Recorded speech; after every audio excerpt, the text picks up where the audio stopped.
We'd like to welcome you to this today's webinar. This is Chris Anderson, Special Collections Librarian and Curator of the Day Missions Collection for the Yale Divinity Library, located in New Haven, Connecticut.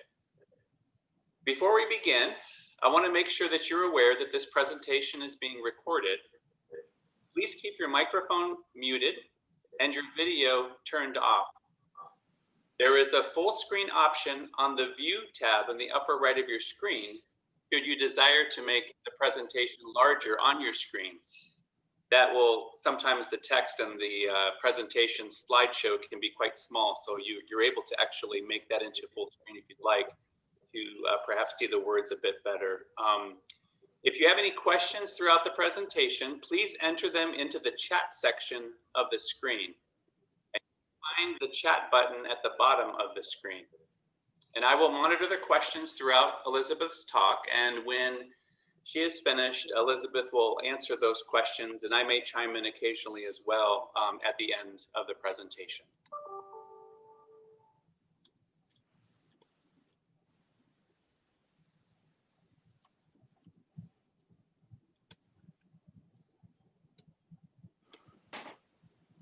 All right.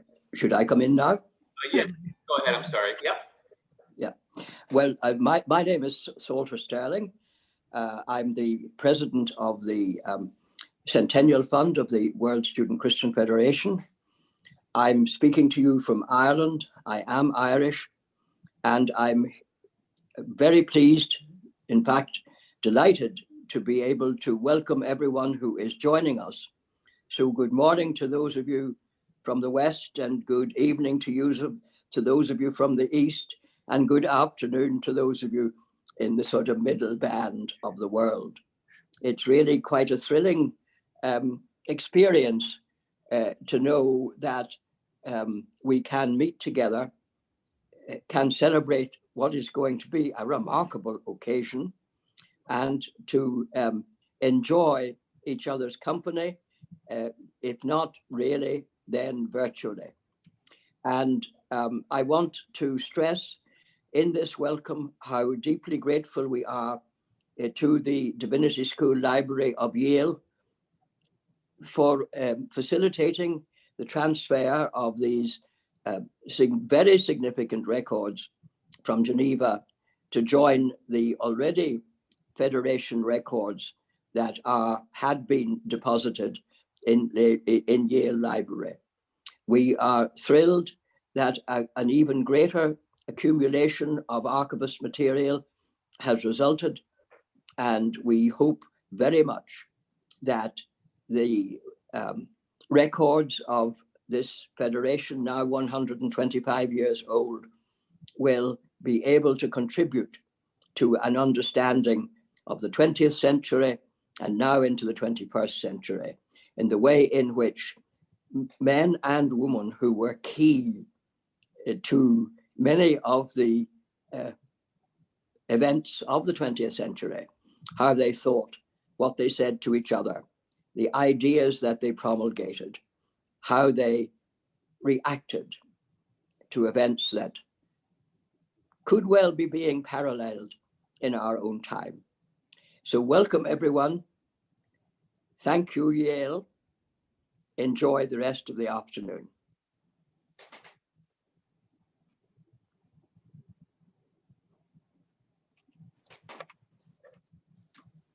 Thank you very much, Salters.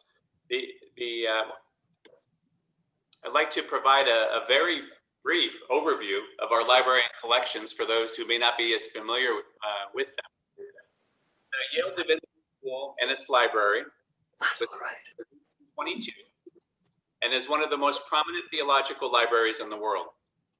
The Day Missions Collection, our special collection of books and manuscripts relating to world Christianities and the history of missions, is one of the strongest collections of its kind. In addition, the Divinity Library has particular strengths in a variety of studies, including biblical studies, a study of Christian theology, both historical and constructive, and the history of Christianity. The Divinity Library collection now totals more than 550,000 volumes, including monographs, serials, and pamphlets. more than 270,000 pieces of microforms, and nearly 6,500 linear feet of manuscript and archival materials. In addition, the Divinity Library has significant electronic collections and growing collections in other non-print resources.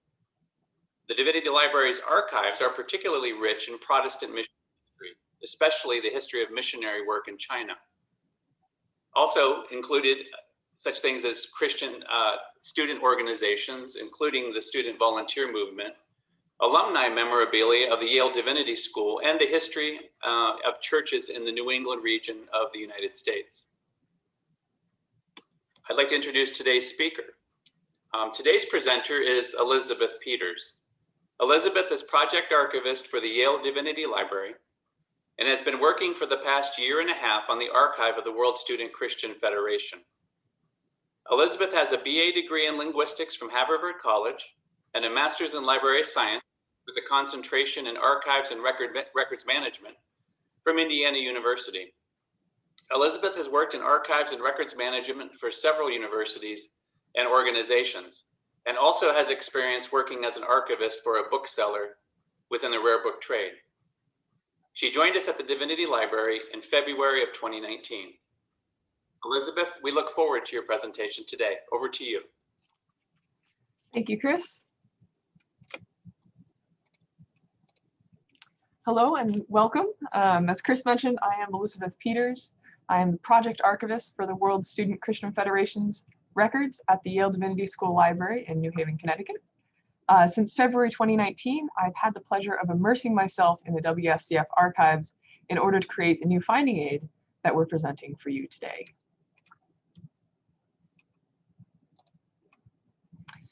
So I will begin with a brief introduction to finding aids and how to read and understand them. I'll then bring us to Yale's database of finding aids and walk through how to navigate it. I'll give a summary of the WSCF archives with particular attention to the newly processed Geneva office records. I'll finish with a demonstration of how to request scans of materials for your own use. We'll have time for questions at the end of the presentation.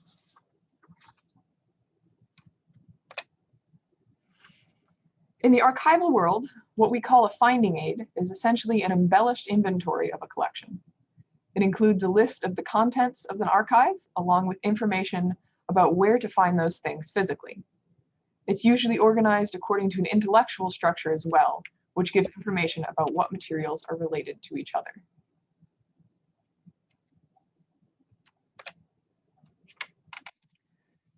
Finding aids usually also include contextual information about the collection and those people and organizations related to it.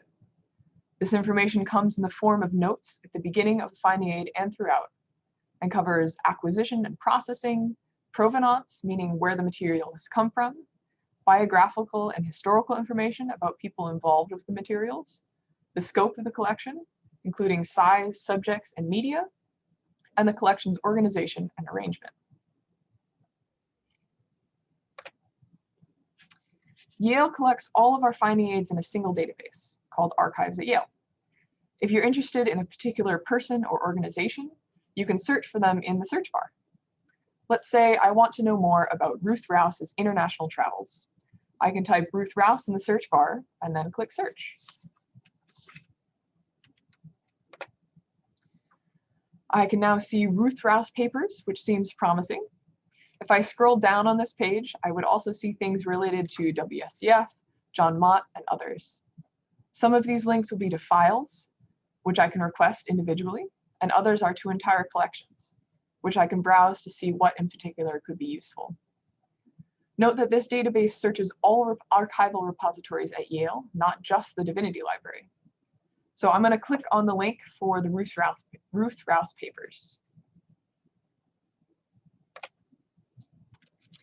So beginning on the collection page, you can see all of the contextual notes about the collection.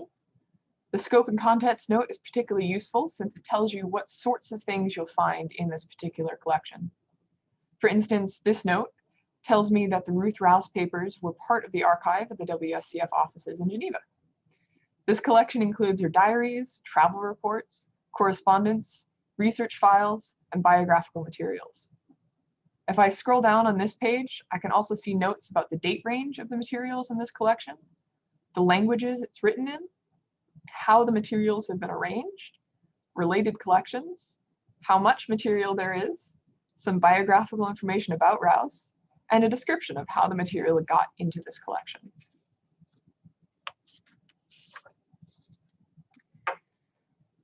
Looking back at the top of the page and to the right, I can see the collection inventory, which is grouped by type of material.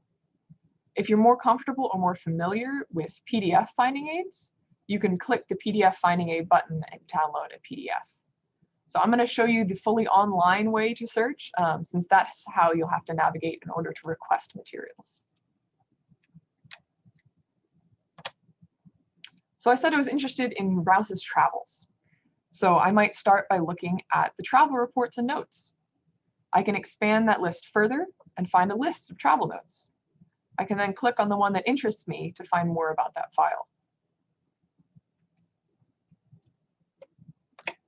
Alternately, I can use the search box above the inventory to search for something specific. For example, if I search Australia, I find that there are 2 files of travel reports and notes, and there's also one of Rouse's journals about her travels in Australia.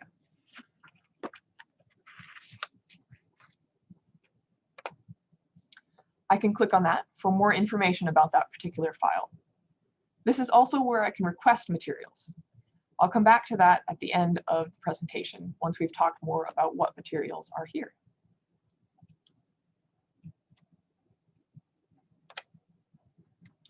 So I'm going to transition now to talk specifically about the WSCF archives at the Yale Divinity School, beginning with the collection here that first arrived at Yale. So these records, collected under the supervision of John Mott, represent the official archives of the World Student Christian Federation from 1895 to 1925. Received with this collection were the books and periodicals that constituted the library of the WSCF. In 1919, the library of the WSCF, which was also called the John R. Mott Library, included some 5,000 volumes with documents in more than 20 languages.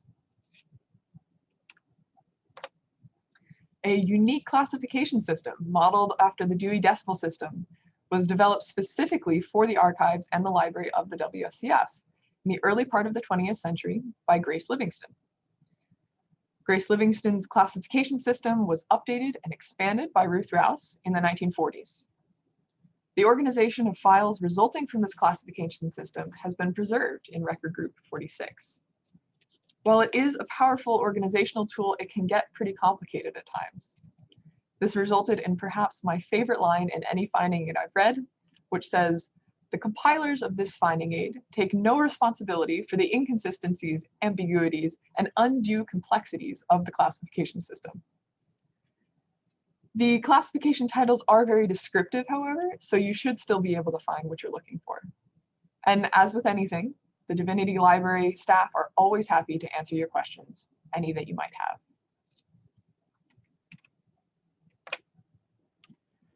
The Yale Divinity Library also houses other archives relating to WSCF history, including both official WSCF archives and personal papers of affiliated people.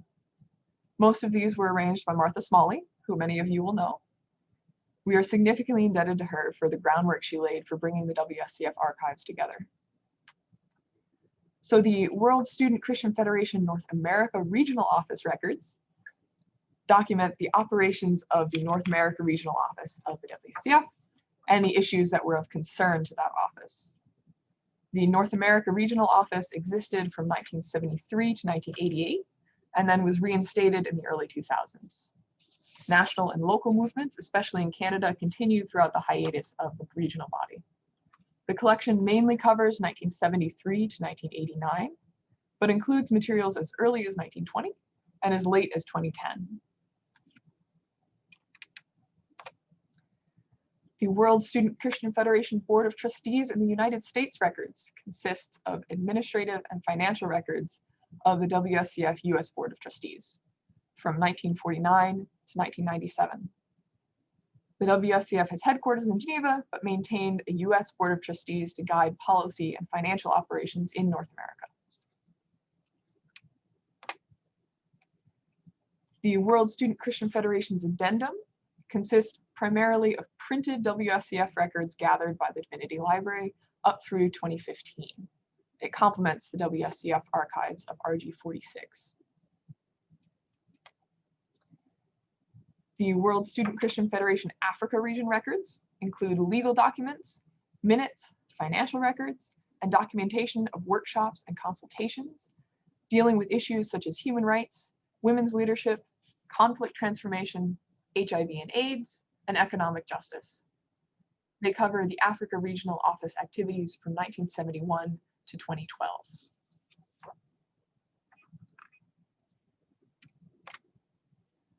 The World Student Christian Federation Europe region records include administrative records, minutes, financial records, and documentation of conferences, workshops, and projects, such as the Theological Project, Women's Project, Refugee Project, and East European Language and Leadership Training, or Lingua Franca. They cover the Europe Regional Office activities from 1953 to 2013. The archives at Yale also include a number of personal papers of those affiliated with the WSCF, including John Mott, Ruth Rouse, Margaret Flory, Robert Wilder, Clarence Shedd, and Luther Wishart. Also related are the archives of the Student Volunteer Movement for Foreign Missions, the archives of the YMCA Student Division, and the Frontier Internship in Mission Records. This is not an exhaustive list, so I encourage you to search our Finding a database or ask us about anything specific that you might be interested in.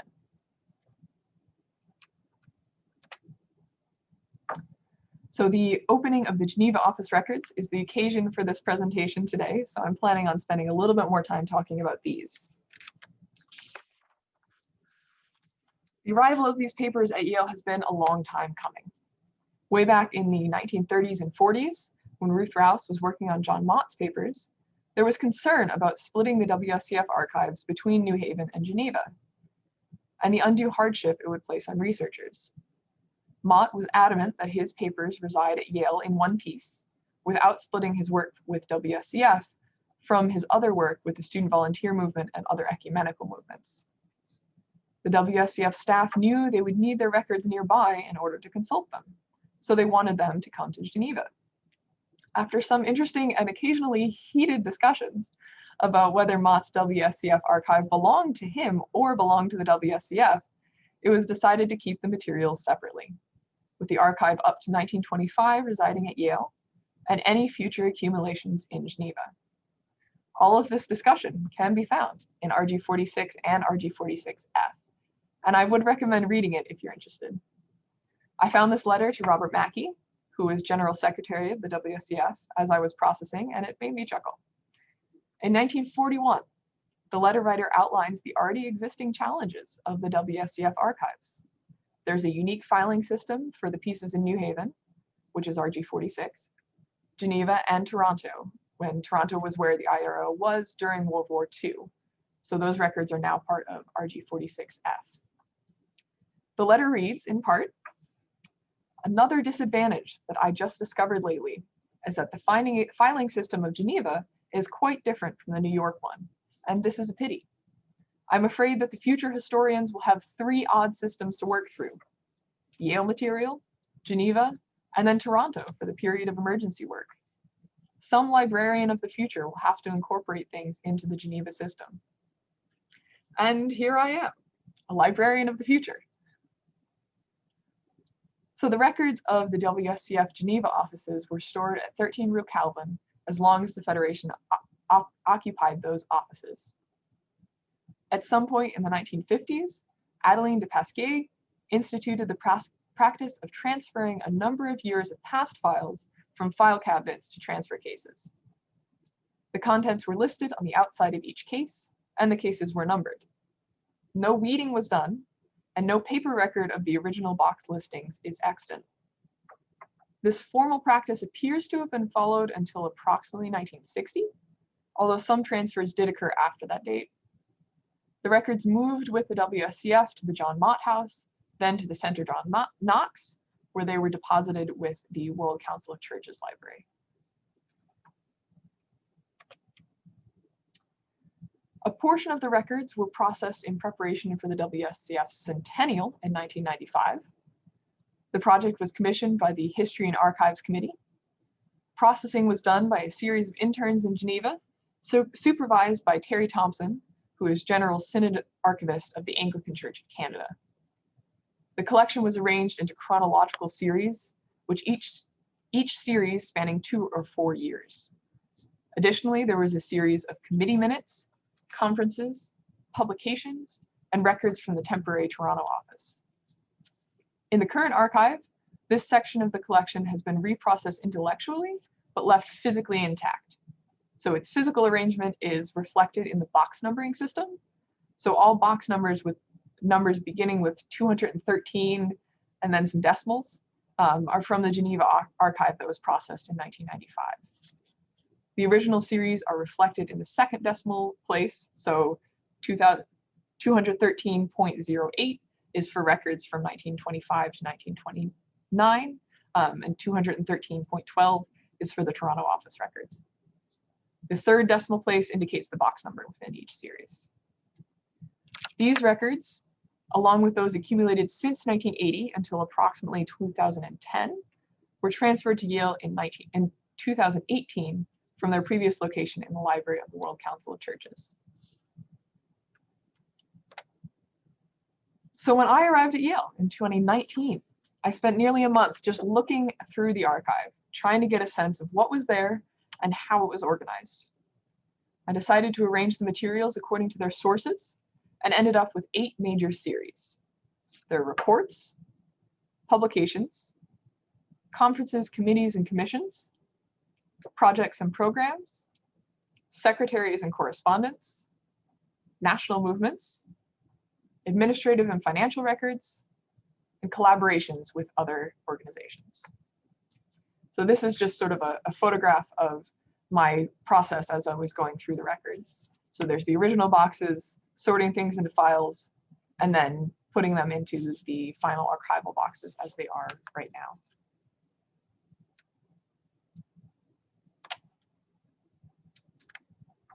The report series includes all annual and programmatic reports of the Federation. It also includes a number of reports and statements on particular topics, such as disarmament, Christianity and the university environment, ecumenism, race, and Christianity in particular national contexts. This slide shows selections from answers to an annual report questionnaire in 1931. And it's so wonderful to see how WSCF functions in different languages. So it's a little bit small, but if you were to look closely at Chile's response, you can see how someone from a Spanish-speaking country answered a French questionnaire in English, which I love.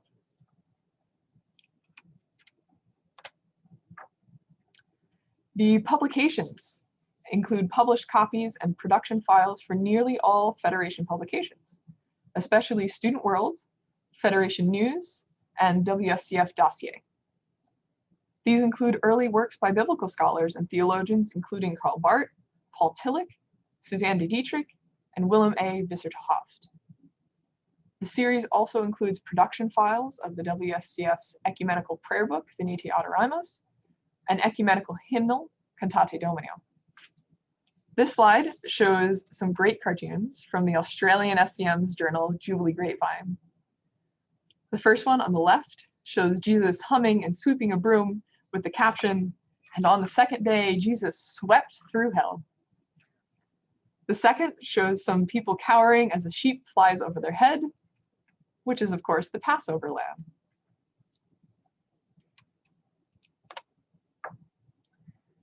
The conferences, committees, and commissions series includes preparatory materials, programs, papers, and reports for meetings arranged or attended by WSCF members.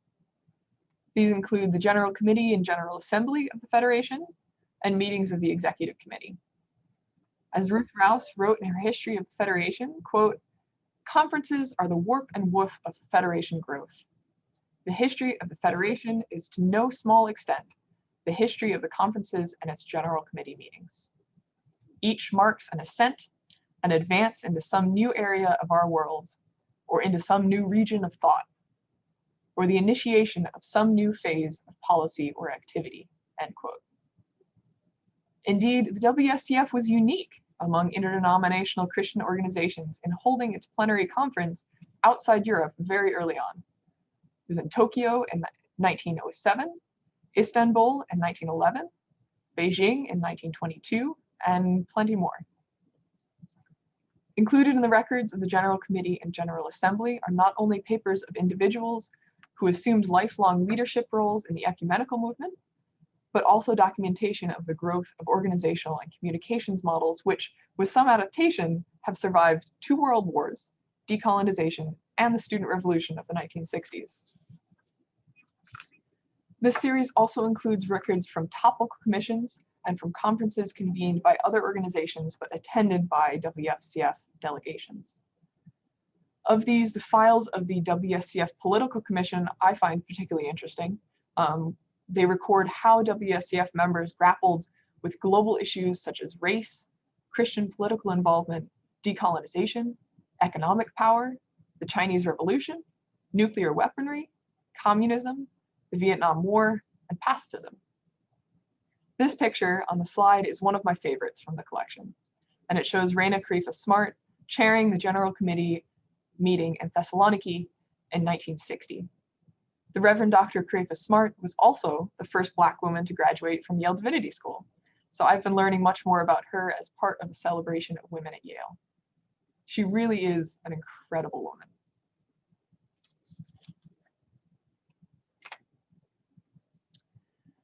The Projects and Program series includes records of regular and special projects and programs organized by the Federation and its regional and national branches.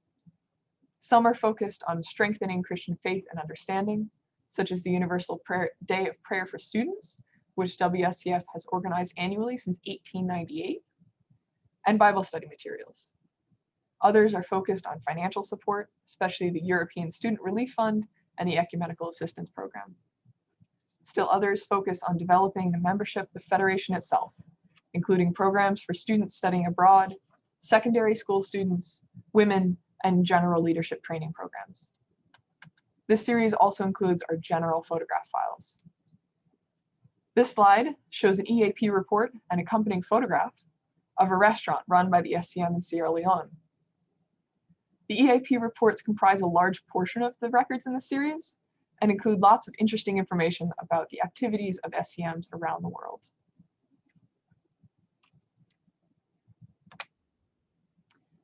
This next slide shows excerpts from a Bible study program followed at Casa de la Mujer, which was a home for women supported by the WSCF Latin America and Caribbean region.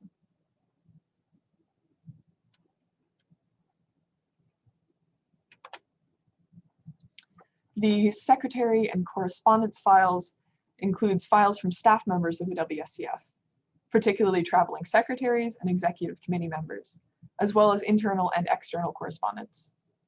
These include extensive personal working files of such influential WSCF leaders as Suzanne Bidgreen, John Coleman, Reina Data, Suzanne de Dietrich, Valdo Galland, Marie-Jeanne de Haller, Henry Louis Henriad, Conrad Hoffman, T.Z. Koop, Walter Koschning, Risto Letonen, Robert Mackey, Pierre Maury, Philippe Maury, Francis Miller, Ruth Rouse, Herman Rutgers, Tissington Tatlow, Hyo Tan, M.M. Thomas, Willem Visser de Hooft, and many others.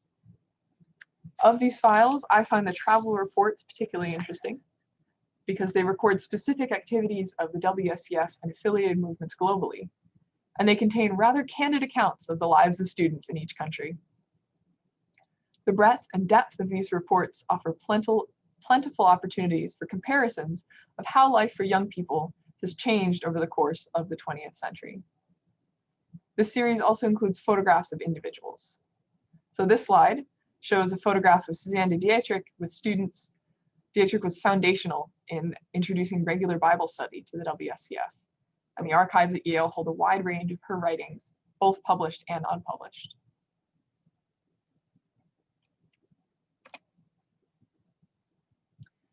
The National Movement series includes files about student Christian activities in particular countries, whether officially affiliated or not with the WSCF. It also includes records from WSCF's 6 regional offices, which were established after restructuring in 1972. These files are especially useful for understanding the state of Christian communities in particular country contexts, and how those communities changed over time. For example, records from Turkey are robust in the early 1900s, but disappear after the Second World War. South Africa is nearly the only African country represented until the 1960s, when many African countries began declaring independence from European colonial powers. This slide shows another of my favorite items in the collection. It's a map of the WSCF in 1911. The countries in pink have active SCMs affiliated with the WSCF. In blue, which is most of Central Europe, are countries with SCMs that are not affiliated with WSCF. In yellow are countries with SCMs not yet affiliated with the WSCF, but in conversation about becoming affiliated. And the gray countries are countries without SCMs. I love seeing handmade maps like this, and I think it's fascinating to be able to see just how much the WS have grown in the past 110 years.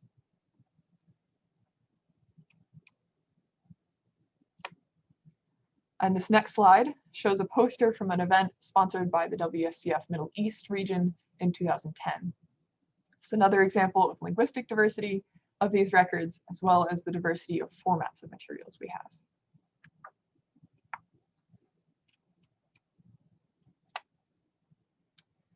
This next slide shows a poster from an event, the administrative and financial records include internal files from the Geneva office, such as general office files, information about staff and interns, and fundraising and financial records. This series also includes information about the WSCF archives, both in New Haven and Geneva, as well as materials from the Centennial History Project. This on the slide is a photograph of a page from the guest book that was at the WSCF office in Geneva in 2008. I chose this page because I think you might recognize many of the signatures, including Necta's.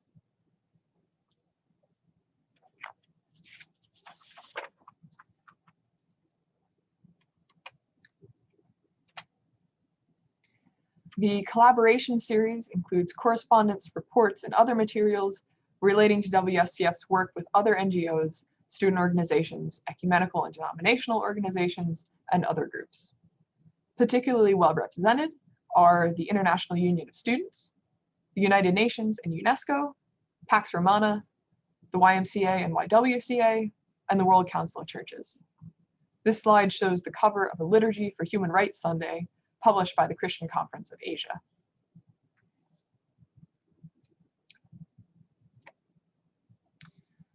The Yale Divinity Library archives are open for anyone who wants to use them.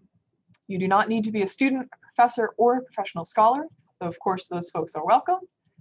All you need is an interest. So because of COVID-19 precautions, the only people currently able to visit in person are Yale students, faculty, and staff. However, we would be more than happy to provide you with scans of any material you might be interested in. If you're interested in obtaining a scan of a particular file or item, including photographs and audiovisual materials, you can request the material that you would like via our Archives at Yale database, which is the one that I showed you at the beginning of the presentation.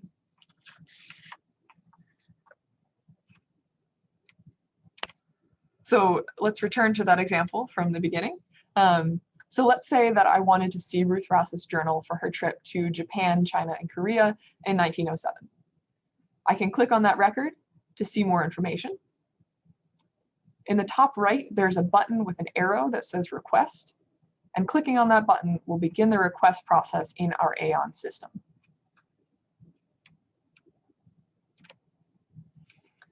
The first time you request an item, you'll have to click on Create an Account, which will take you to a page where you'll be asked to choose a username and password, fill out your contact information, and read through our usage policies. Every time after that, you can just enter your username and password.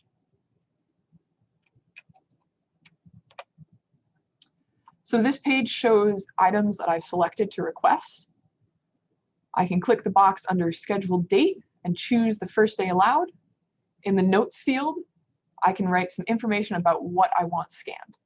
In this case, I would write, please scan the whole journal. Then I can click Submit Request. When you request materials, you get an email from our staff when the request has been processed, and again when the material is ready for you to use. You can always log in to your Aon account to check the status of these requests.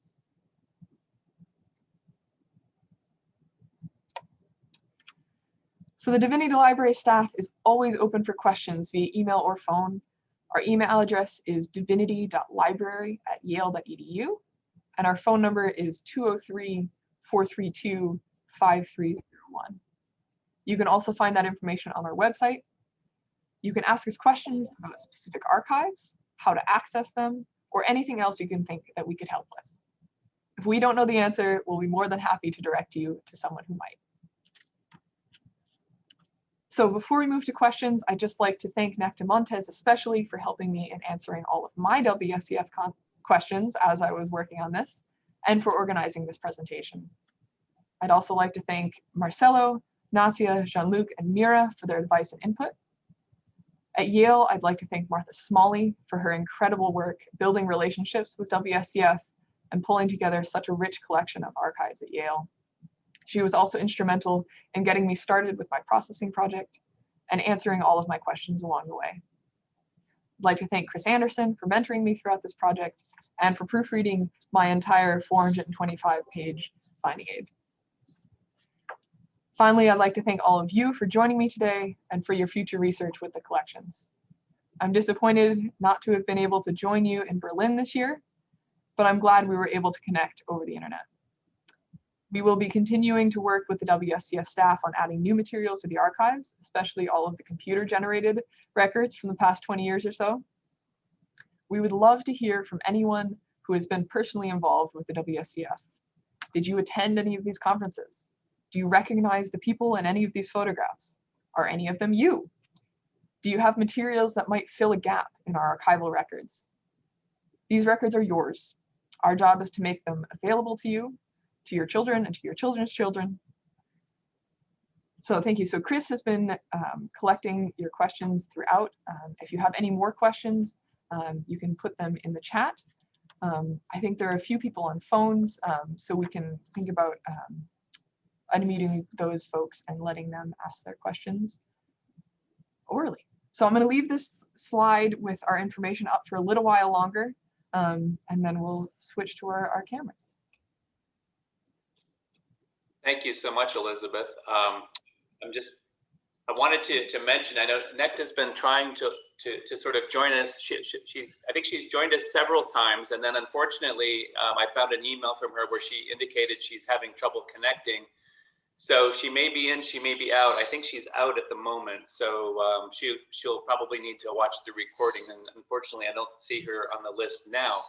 We are going to take a few questions. I see nothing in the chat at this moment, but perhaps if you want to unmute yourself, you could even, I think if it's okay, Elizabeth, we could even have them, when you speak, if you want to pop your video on and join us, that would be fine as well. We'll try to answer any questions. But before we answer the first question, I want to thank Elizabeth for all of her work, not only on processing this collection in, some might say, record time, but very incredibly efficiently. Good work, Elizabeth. Thank you so much for all the time and effort you've put into this.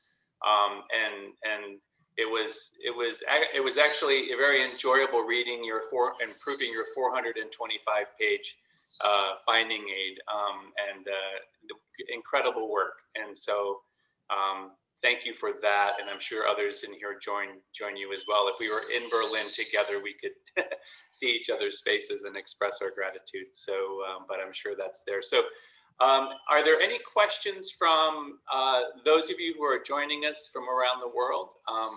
I see there's several of us from Yale Divinity Library as well, and this would be a great time for our staff even to ask questions.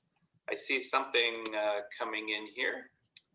Let me just read a note from, let's see, it says, this is Terry Thompson Riley. Many thanks for all your work, Elizabeth. Martha and I faced a couple of challenges that time has overcome. Digital publication has solved much. Thank you for that comment, Terry. Yeah. Well, and thank you, Terry, for your work. You laid a lot of the groundwork for me being able to do this so efficiently.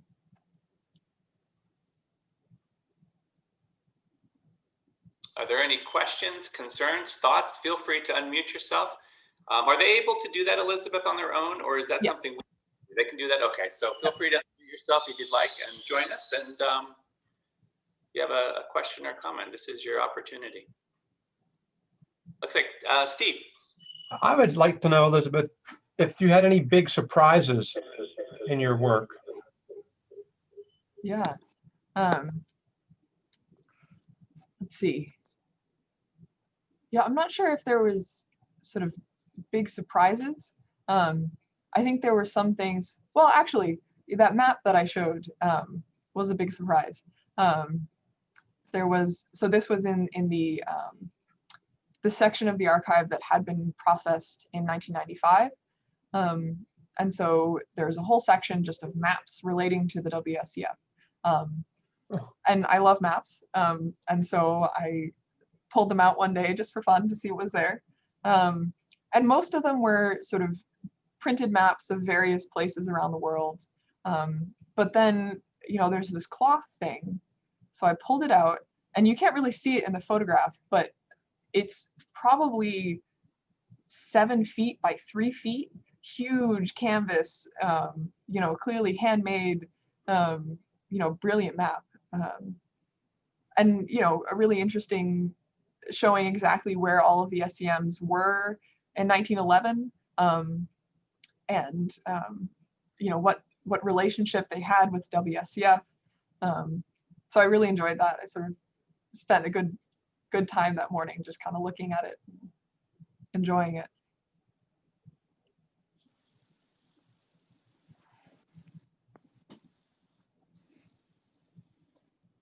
Are there any other questions or comments? I see something, there's a comment, it's like John Franco. Yeah. Yeah, it says, thank you for the work.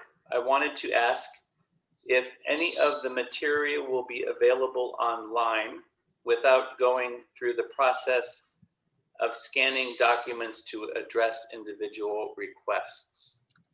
Yeah, so at this point, things will be done through requests. There is a portion of the records that were processed in 1995 that was microfilmed. So you actually might be able to find that microfilm in a few different places if you were interested in that. I think that's sort of records up till, I want to say, the 1950s or 60s. I might be wrong about the exact dates, but so there is a portion that's microfilmed, but then otherwise it would be through specific requests. And, you know, again, because of COVID restrictions, we're very open to working on scan requests, however large. We'll sort of work with you on figuring out our time and what you need. So hopefully it won't be sort of a strenuous process. But yeah, at this point, it's going to be mostly through individual requests. But then, of course, anything that somebody has requested will then be available. So if you request something, then anybody in the future who requests that same thing will have it ready to send them. Elizabeth? We've got an echo. I wanted to, oh, I'm sorry, I give up. That's all right. Can you see where the chat button is? Yes.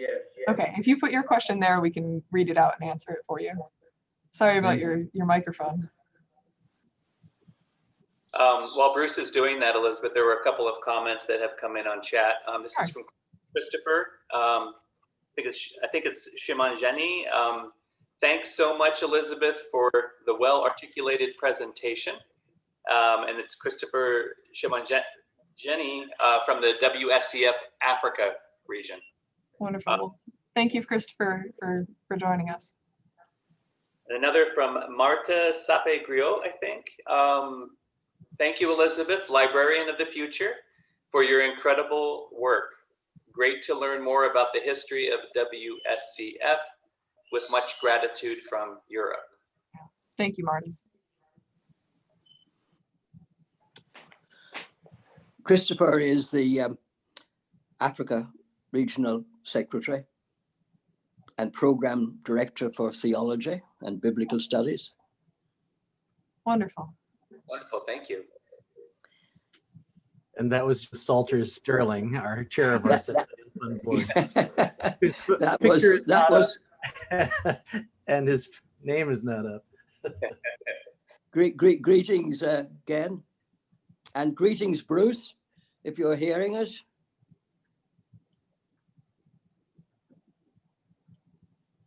Yeah, I think Bruce is typing a message into the chat at the moment. Yeah. But I hear you. We hear you, Bruce. Bruce is in a large auditorium. Ken Guest here, if I could ask a question. Certainly. Sure, thanks. I'm president of the US trustees of the WSCF. So a couple of questions. One is, what's the ongoing process for collecting materials from the WSCF to keep current? I'd just be curious. It seems like we have a couple of the regional secretaries on the phone and chair of the Centennial Fund board. And what's the active process? I know as regional offices seem to be moving more and more. And then this question about digital materials, what's your advice about retaining those? And I think, from the US trustees point of view, I think we're probably sitting on some file cabinets full of material that probably should make their way to you at some point, perhaps after the pandemic. I don't know. Well, I'd love your advice about all of that. Yeah, certainly. So Chris might be able to say more on this, but in general, if you have records that you think belong in the archive, definitely contact us and we'll work with you on sort of what exactly you should be keeping. And then if that should be part of the official archive, we'll work on exactly sort of how to get it here, which is going to be a different process for physical materials and for digital materials, obviously. But we do have processes in place for getting both of those things in. And I've talked a little bit with NECTA about sort of the interregional office records. But yeah, so let's see, we have regional office records for North America, Europe, and some of Africa. We don't have all of the Africa records. And then we obviously have the US Board of Trustees records. But yeah, Chris, if you want to say a little bit more about how that process works. Thanks, Elizabeth. Yeah, Ken, right, as Elizabeth mentioned, as each of the regional directors, staff, when you're at a point where those cabinets are full, or you're concerned about, maybe space issues, or maybe just the longevity of the records, and you want to get them to us, you can reach out to me and Elizabeth to sort of help you think about how you want to package those, what you might want to send to us. I would recommend, as an example, is just sort of previewing the different finding aids from WSCF that Elizabeth highlighted earlier, and some from your regions even. You'll get a sense of sort of what we're particularly interested in, but we certainly would take what you send to us, and sort of our task and our goal, and what Elizabeth has been doing the last couple of years, is to take the material to sort of bring it here and begin to process it. Unfortunately, in a few months, we're going to be losing Elizabeth, who will be going on to other things as her term will end. But you can still reach out to her now. I will be around as well, and try to help you shepherd through that material. And we can also talk about your Born Digital records, which is another another amount of material, especially now when you think of your, memos that you send out for and sorts of things, which may never actually make it a printed piece of paper. So we can talk about that. Yale is sort of in the process now of beginning to do some important work on helping us acquire material like Born Digital information.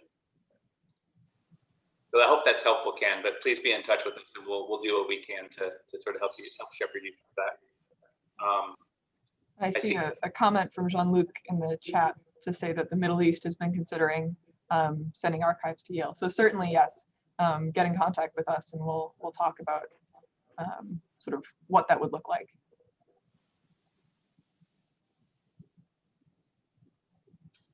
Going back to Bruce's comment, Bruce, I don't see the note there yet. I don't know if you had a chance to send it yet or not. We might be able to just work with the microphone. Sometimes you can still hear it with the Echo.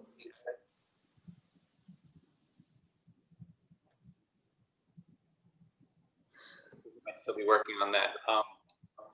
Other questions? Yeah, I have. Can you hear me? Yes. Yeah. It's just occurred to me that, there are vast archives of associated material in other universities. For example, the British SCM archives from a slightly earlier period than 95 are all deposited in the University of Birmingham. Is it possible to devise a kind of calendar of what's where so that research is made actually quite easy? People will know that a lot of the Ruth Rouse stuff is also held in Birmingham. All of Tissington Tatlow stuff, or most of it, is held in Birmingham. That kind of thing. Yes, I think that would be a fantastic project. I'm not sure if that's something that Yale would do, since they're sort of primarily interested in the archives that we do have. But I think that would be a fascinating, and actually, I could consider, I've made sort of a small mini online exhibit with all of the Yale collections and some history of the WSCF. I could consider putting a page on there that would include other archives, because I know there's also some Suzanne de Dietrich papers in France, in Strasbourg as well. And I think Madeleine Barrows are there as well. Yeah. Yeah.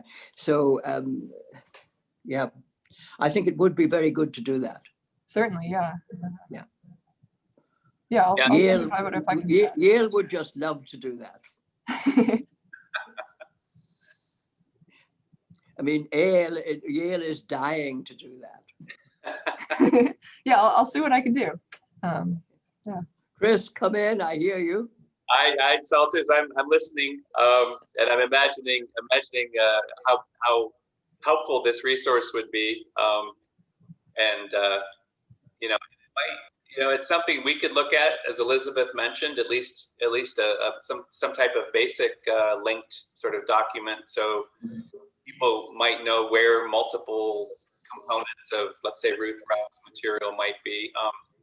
It might be something, I don't know who works, maybe there's an intern that might work with WSCF or a staff person who might be able to compile some type of linked, let's say, bibliography or a linked document to other resources. That might be something that might even be able to occur sort of within WSCF as well. I know everyone's very busy, so it can be challenging, but we might be able to, if Elizabeth has some time, we might be able to at least put something together, at least initially, that we can build upon together. Well, that's very kind of you. Are we finishing it? We've had an email, I think others may have had it as well, from Nectar, who is very sorry that she hasn't been able to come in.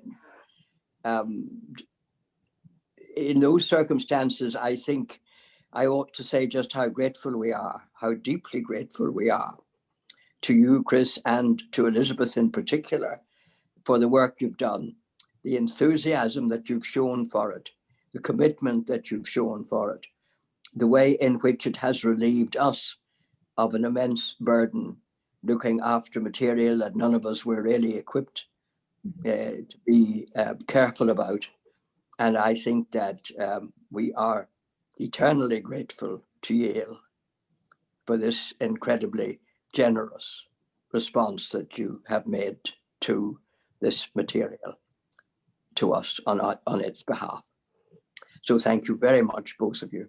And Elizabeth, thank you for the incredibly lucid and clear and simple, if I may put it that way, presentation today. Even I would feel able to come and ask for your help. Good. Well, thank you very much. I've certainly enjoyed working with materials over the past year and a half. It's been a lot of fun to learn about the history. And I think there's a related question from Jean-Francois in the chat, asking about recent interest in the WSCF archives. And sort of for researchers' privacy, I can't tell you any specific projects, but we have had actually quite a few researchers come in over the past year or two to work with the materials, with sort of all of the various facets of it. There's been some interest in John Mott, some interest in Ruth Rouse, actually a fair bit of interest in Ruth Rouse, actually, especially since we had those, all of her journals and travel reports come in. And then some interest in some of the regional SEMs as well. So yes, they are getting used, and people are very grateful to have them here. And One yes, of the things that it just occurs to me, when we were in China 3 or 4 years ago, there was an immense interest among educationalists, historians, and theologians in the universities that we were associated with in our visit, to trying to reconstruct their own history for the first half of the 20th century. And I think the material that you folk have would be immensely important. I mean, there's a great sadness that they can't reconstruct it for themselves. We were able to take material from Belfast and give them photographs of their great grandfathers and whatnot.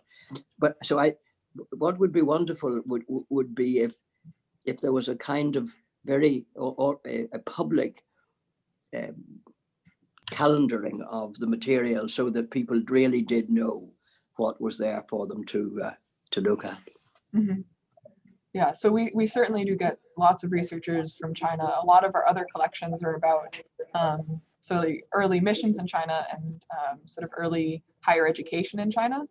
And so we get lots of researchers coming to look at those for those same reasons. But yeah, so all of our finding aids and inventories are publicly accessible. If you Google something, they'll come up in your Google results.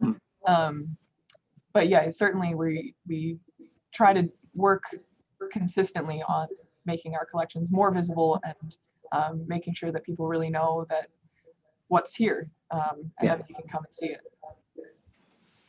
Thank you. Thank you. This is Bruce Rigdon trying to speak without an echo. Yes. Can you hear me? Yes. Yes. There you go. I want to second all of the things that Salters has just said. I remember making a visit to Yale, probably 8 or 10 years ago, on issues about this, and I can't find the words to tell you how grateful I am for the really good work that you've done.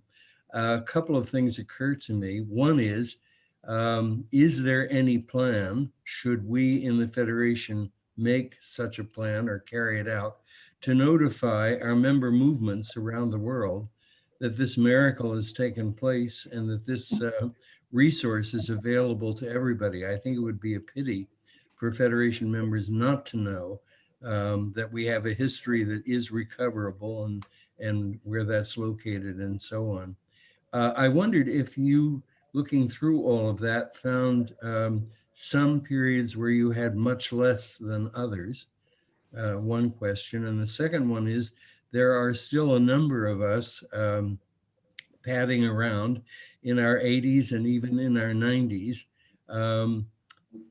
Would it be useful to suggest things that you might be interested in having if they're in our possession, so that some of us who may be about to throw away valuable things would know what you will look for in the future? Yeah, certainly. So let's see. So firstly, yes, we are trying our best to get the word out.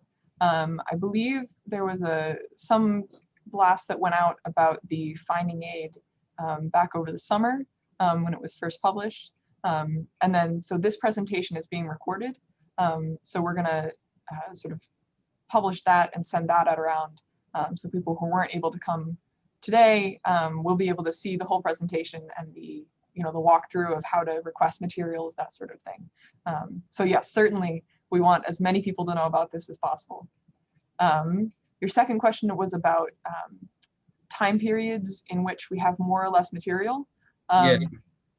For whatever reason, there's the most material in the 1980s, with sort of tapering off. There's a fair amount in the 70s and the 90s, and then sort of less as you get to each end of that, which I think probably has something to do with paper. Less paper has been used more recently, and then paper, especially sort of in the interwar era, is not great quality, and so sometimes doesn't survive. So yeah, so we have a lot from the 1980s, and then sort of tapering off in both directions. So certainly, so if you were a member of the WSCF and continuing, obviously, with your affiliation, anything that you have, you can sort of send us a list and we can talk to you about the specifics. In general, things that are unique, so photographs, correspondence, those sorts of things, which would be less likely to be in the official archive, so anything that's sort of unique or ephemeral, we'd be interested. So yeah, certainly just sort of send us an email, and we can, or give us a call and we can talk about sort of what it is you have. Yeah. Just out of curiosity, does the archive include all of the issues of the student world? Yes. As far as I know, we have a full run. Good. That's great. That would be a wonderful way for somebody who is interested in intellectual history to find out what the Federation has been about and who's been involved. Yeah. Thank you very much. Certainly. And the life and mission of the church, 1960, all that material? Yes, we do. We have all of that. Elizabeth, there were just a couple of additional comments. I'll read briefly, and then we'll see if there's anything else. From Terry, it says, SCM Canada at the United Church Archives in Toronto is one example. Ted Scott Records at Anglican General Synod in Toronto. Very important regarding Philip Potter. So there's some links there. Those are good leads. Thank you, Terry. Yeah, some leads and some connections. And then from Ken, Elizabeth, and Chris, thank you for this amazing work compiling our history. You have become a real resource for us about our history. We will be very sad to lose Elizabeth, and we'll need to find some way to keep you in the family. Your work gives us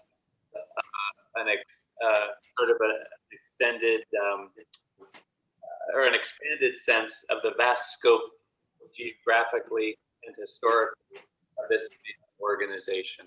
So again, yeah, sort of just an additional compliment, again, Elizabeth, to your fine work on this. And we're seeing now sort of the fuller pieces of WSCF coming together in one location and into the future, which is really exciting and very valuable for researchers to be able to access all the material that's there at this point.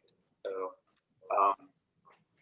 it looks like that's it from the chat. And Bruce, glad you were able to to connect with the microphone and get that worked out. Elizabeth, do you have any final thoughts before we sign off? I think that's all. Just, thank you very much, all of you, for joining us. And stay in touch. And if you have any further questions, or things you have in your closet that you're interested in knowing what we think about them, send us an email, give us a call. We'd love to keep in touch and keep this going. And certainly, spread the word. We'd love to have as many people use these materials as possible. Thank you, Elizabeth, and thank you, Thank you. for your welcome earlier. Pleasure, and thank you. Thank you again. Both Absolutely. of you. So thank you everyone for joining us, and to wish you a good evening, a good day, wherever you might be across the world. And thanks for your time today. All right. Thank you. Great, thank you. Bye-bye. Thank you. Bye. Bye-bye. Bye-bye. Thank you. Bye-bye. Goodbye, everybody. Bye, Bruce. Bye, Bruce. Haven't seen As you. well as